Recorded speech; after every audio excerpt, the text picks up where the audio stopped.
Hi friends, இப்போ விஜய் மல்லி ஸ்டோரியில் வந்துட்டு ரொம்ப இக்கட்டான நிலமையில் வந்துட்டு கதை மூவ் ஆகிட்டு இருக்கு. என்னதான் மூவ் ஆனாலும் பாசம் பெருசா அண்ட் தென் வந்து காசு பெருசா அப்படிங்கிற மாதிரி போகிற மாதிரி மல்லியா இல்லை கதிரேசனா அப்படிங்கிற மாதிரி வந்துட்டு ராஜிக்கு வந்து ஒரு கொஸ்டின் மார்க்கில் போயிட்டுருக்கு. இப்போ கதிரேசன் அப்படின்னு வந்து பார்த்தீங்கன்னா அவரோட கெத்து அண்ட் தென் பணபலம் இருக்குது. ஆனால் மல்லி சைடில் அது அவங்களோட பாசம் மட்டும்தான் விலையை அவங்களுக்கு கொடுத்துருக்காங்க. ஸோ இதில் எது ஜெயிக்கும் அப்படிங்கிறது தான் வந்துட்டு எபிசோட்ஸில் காமிக்கிருக்காங்க. மெயினாக வந்து மல்லி தான் ஜெயிப்பாங்க. ஏன்னா பாசத்துக்கு வந்து விலையே இல்லை அப்படிங்கிற மாதிரி தான் வந்துட்டு எபிசோட் கண்டிப்பாக காமிப்பாங்க அப்படின்னே சொல்லலாம். இன்னொன்று, கடவுளோட ஃபுல் அனுகிரகமும் வந்து மல்லிக்கு இருக்குது அப்படின்னே சொல்லலாம். ஏன்னா அந்த முனிவர் வந்து சொல்லி அனுப்பியிருக்காரு, வயசானவர். ஸோ அதனால் வந்து கடவுளே சொல்லி தான் அனுப்பின மாதிரி வந்து மல்லி வந்து ராஜி வீட்டில் உட்காந்துட்டு இருக்காங்க. ஸோ அதனால் கண்டிப்பாக கடவுள் வந்து கைவிட மாட்டார் மல்லி அப்படின்னே சொல்லலாம். ஆனால் கதிரேசன் சைடில் அப்படியெல்லாம் ஒன்றும் கிடையாது. அவங்க காசு பலத்தை வச்சுட்டு ராஜி கிட்ட வந்து இந்த மாதிரி விஷயங்கள் எல்லாமே கையாண்டுட்டு இருக்காங்க. இப்போ என்ன அப்படின்னு பார்த்தீங்கன்னா, எதிரிக்கு எதிரி நண்பன் அப்படிங்கிற மாதிரி தான் ராஜி கூட கைகோர்த்திருக்காரு கதிரேசன். ஆனால் வந்து பார்த்தீங்கன்னா அந்த ரெண்டு எதிரிக்குமே வந்துட்டு பார்த்தீங்கன்னா வில்லியாக வந்து நம்ம மல்லி நிற்கிறாங்க. ஏன்னா வந்துட்டு டோட்டலாக ரெண்டு பேரையும் வந்துட்டு ஜெயிலில் போடுற மாதிரி ஏதோ ஒரு விஷயங்கள் நடந்தால் நல்லாயிருக்கும். ஏன்னா வந்து இவங்களோட ராஜியோட விஷயங்கள் எல்லாமே வந்துட்டு கதிரேசன் கிட்ட இருக்கு. அதாவது விஜய் கிட்ட வந்து பொய்யா வந்து அவரோட சொத்தை எழுதி வாங்கினது எல்லாமே அவங்க மேனேஜர் வந்து வீடியோ கிளிப்பிங்கில் கொடுத்துருக்காரு.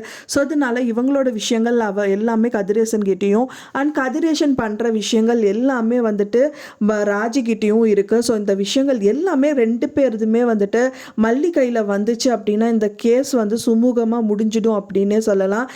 ரஞ்சிதா என்னமோ நினச்சிட்டு இருக்காங்க, அவங்க அதாவது அவங்களோட விஜய் மாமா வந்துட்டு அவங்க எப்படியாவது கைப்பற்றணும், அதுக்காக தான் வந்து மல்லியை டைவர்ஸ் பண்ணுறதுக்காக ராஜி அம்மா பண்ணிட்டு இருக்காங்க அப்படின்னு சொல்லிட்டு என்னதான் ராஜி வந்துட்டு டைவர்ஸ் பெட்டிஷனில் அவங்க கையெழுத்து வாங்கி அண்ட் விஜய் கிட்ட எல்லாமே பண்ணால் கூட மல்லியே அவங்க விட்டு விலகி போனால் கூட விஜய் வந்துட்டு ரஞ்சிதாவை கண்டிப்பாக ஏற்றுக்க மாட்டார்.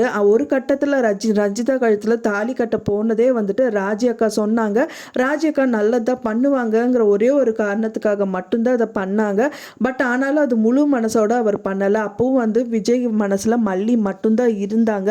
அது வெளிப்படையாக காமிக்க முடியாமல் தான் அந்த மாதிரி விஷயங்கள் பண்ணாங்க. இருந்தும் இப்போ தெரிஞ்சே வந்துட்டு இந்த மாதிரி விஷயத்தில் விஜய் கண்டிப்பாக ஈடுபட மாட்டார். கடைசி வரைக்குமே வந்து மல்லி மட்டும்தான் அவரோட மனசில் இருக்காரு அப்படிங்கிறது வந்து ஊர்ஜிதமாயிருச்சு. ஸோ அதனால வந்து என்னதான் அவங்க தில்லுமுள்ளு பண்ணாலும் ரஞ்சிதாவை வந்துட்டு அவங்க ஒய்ஃபாக விஜய் கண்டிப்பாக ஏற்றுக்கவே மாட்டார்.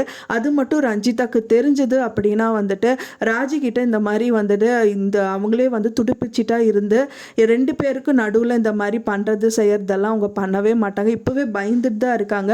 இப்போ மல்லி ஒரு பக்கம் வந்து பார்த்தீங்கன்னா அவங்களோட பாசம் அவங்களோட வாழ்க்கையை விட்டுட்டு இவங்களுக்காக வந்துட்டு இப்போ போராடிட்டு இருக்காங்க. ஸோ கதிரேசன் வந்து பார்த்தீங்கன்னா அவங்க பலபலத்தை வச்சுட்டு போராடிட்டு இருக்காரு. அது மட்டும் இல்லாமல் இந்த கேஸில் எதுவுமே வந்து அவங்களுக்கு சாதகமாக பேசல அப்படின்னா ரஞ்சிதாவை முடிச்சிருவேன் அப்படிங்கிற மாதிரி எல்லாம் சொல்லிட்டு இருக்காரு. என்னதான் சொன்னாலும் இப்போ ராஜி வந்து ஃபர்ஸ்ட் வந்து அதுக்கான விஷயங்கள் எதுவுமே பண்றதில்ல. ராஜி வந்து அவங்களுக்கு ரஞ்சிதா தான் வந்து பேசுவான்னு சொல்லிட்டு இருக்காரு. ஆனால் மெயினாக வந்து மாட்ட போகிறது ரஞ்சிதா மட்டும்தான். ஏன்னா கோர்ட்டில் வந்து ரஞ்சிதாவை தான் வந்துட்டு இந்த விஷயங்கள் எல்லாமே நீங்கள் தான் பார்த்தேன்னு சொன்னீங்க, பார்த்தீங்களான்னு சொல்லிட்டு ரஞ்சிதாவை மட்டும்தான் கேட்க போகிறாங்க. ஸோ அவங்க பதில் சொன்னாங்க அப்படின்னா ஒன்றா கதிரேசன் சொல்லுவாங்க, இல்லைன்னா வந்து மல்லிக்கு சொல்லுவாங்க. எப்படி சொன்னாலும் வந்துட்டு ரெண்டு பக்கம் இவருக்கு சொன்னார்னா மல்லியும், மல்லிக்கு சொன்னாங்கன்னா இவங்களும் சொல்லிட்டு ரெண்டு பேருமே வெளுத்து வாங்கிடுவாங்க அப்படின்னு தான் நினைக்கப்படுது. ஸோ அதுக்கு முன்னாடியே மல்லி என்னென்ன நடக்குதோ அதை வீடியோ கிளிப்பிங்கில் எடுத்து ஏதாவது ஒரு விஷயங்கள் பண்ணால் நல்லாயிருக்கும். இல்லை ஏதாவது ஒரு ட்விஸ்ட் நடந்தால் நல்லாயிருக்கும். இல்லை அன்னபூர்ணியம்மாவோ இல்லை விஜயோ இதுக்கு முன்பட்டு ஏதாவது ஒரு விஷயங்கள் பண்ணால் நல்லாயிருக்கும். முதல் மல்லி அவங்க கையில் கிடைக்கணும். மல்லி எங்கே இருக்காங்கன்னு எப்படியோ கண்டுபிடிச்சிடணும்னு சொல்லிட்டு மல்லியை கண்டுபிடிச்சிட்டாங்கன்னா எப்படியாவது இந்த விஷயங்கள் எல்லாமே மல்லிகிட்ட இருந்து கறந்துடலாம். ஸோ இந்த மாதிரி விஷயங்கள் நிறைய. அப்புறம் வித்யாம்மா வந்துட்டு புதுசாக வர போகிறாங்க. ஸோ அவங்க என்ன பண்ண போகிறாங்க, இந்த மாதிரி எல்லாம் நிறைய விஷயங்கள். ஏன்னா அவங்களுக்கு ஒன்றுமே இல்லை.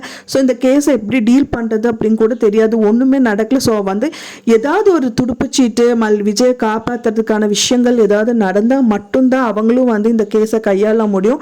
ஸோ அதுக்கு வந்து இவங்க என்ன பண்ணுறாங்க அப்படிங்கிறது தான் மல்லி கையில் இருக்குது. ஸோ வெயிட் பண்ணி பார்க்கலாம் ஃப்ரெண்ட்ஸ், என்ன நடக்கும் அப்படின்னு சொல்லிட்டு. நீங்கள் என்ன நினைக்கிறீங்க அப்படின்னு சொல்லிட்டு உங்களோட கருத்துக்களை மறக்காமல் எனக்கு கமெண்ட்டில் ஷேர் பண்ணுங்கள்.